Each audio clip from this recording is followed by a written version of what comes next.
امام حسین علیہ السلام نے فرمایا، بہت سے مقامات پر خاموشی بہترین مددگار ہے، اگر تم بہترین بولنے والے ہی کیوں نہ ہو۔ اگر دنیا میں تمہیں شدت سے غم ملیں تو میرے غموں کو یاد کر لینا، تمہارے غموں کا وزن ہلکا ہو جائے گا۔ اعلیٰ درجے کا معاف کرنے والا وہ ہے جو انتقام پر قدرت رکھتے ہوئے عفو درگزر سے کام لے۔ جب تم جان لو کہ تم حق پر ہو تو پھر نہ جان کی پرواہ کرو نہ مال کی۔ لوگوں کی عزت و ناموس کے بارے میں بدگوئی کرنے والے کو اپنے پاس نہ بٹھاؤ، نہ خود اس کے پاس بیٹھو۔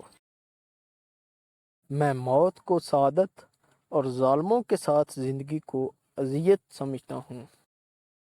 اس خدا پر بھروسہ کرو جو تمہاری نافرمانی کے باوجود تمہارا رزق بند نہیں کرتا۔ سب سے زیادہ سخی وہ ہے جو ان کو بھی دے جس کو ان سے کوئی امید نہ ہو۔ اگر آپ کو ویڈیو اچھی لگی ہو تو ویڈیو کو لائک اور چینل کو سبسکرائب کر دیں۔